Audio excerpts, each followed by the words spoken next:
Hi there, I hope you're enjoying your Sunday here on TCM. I'm Alicia Malone, and we just watched the 1954 drama The Last Time I Saw Paris featuring Elizabeth Taylor, and now we're going back in time a full decade for our next movie starring Taylor.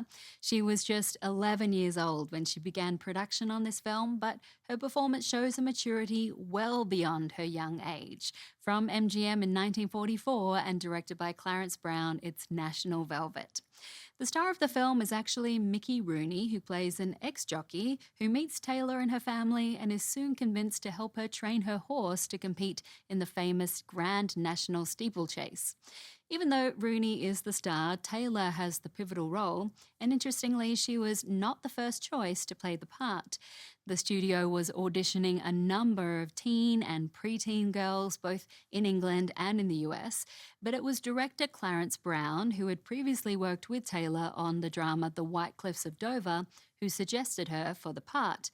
The only problem, she was still quite petite, so the producer, Pandro S. Berman, convinced the studio to delay production a few months to give Elizabeth Taylor time to maybe grow an inch or two. She got the part and is absolutely wonderful in the role. The movie helped showcase Taylor's real-life love of horses, and you'll see her riding skills put to good use, although a stunt double was used for the final racing sequence. Taylor fell in love with the horse in the film, a stallion named King Charles, and she was ultimately given the horse a couple of years later as a gift for her 13th birthday. Besides Taylor and Rooney, the cast includes Angela Lansbury, Donald Crisp, Reginald Owen, and Anne Revere, who won an Academy Award for Best Supporting Actress for her performance as Taylor's mother. Have a look from 1944, it's National Velvet.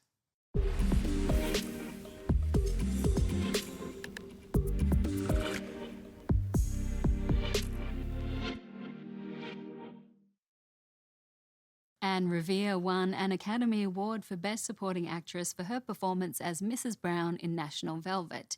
Given her fellow nominees that year, she said she never expected to win. And when you hear this list, you can hardly say you blame her. Both Eve Arden and Anne Blythe from Mildred Pierce, Angela Lansbury in The Picture of Dorian Gray, and Joan Loring in The Corn is Green. Revere said the nomination itself gave her great joy, and because she wasn't the odds-on favourite, the surprise win doubled her pleasure. Anne Revere was a reliable actress who seemed to specialise in playing the supportive and nurturing parent. She was nominated 2 other times for similar parts, for playing Jennifer Jones's mother in The Song of Bernadette and as mum to Gregory Peck in Gentleman's Agreement. And do stay with us here on TCM, because up next we have a thriller starring Barbara Stanwyck, and I don't think I need to say any more than that. Next on TCM, Jeopardy! Then, Life with Blondie. And later, Blondie's Lucky Day. The stars align on TCM tonight.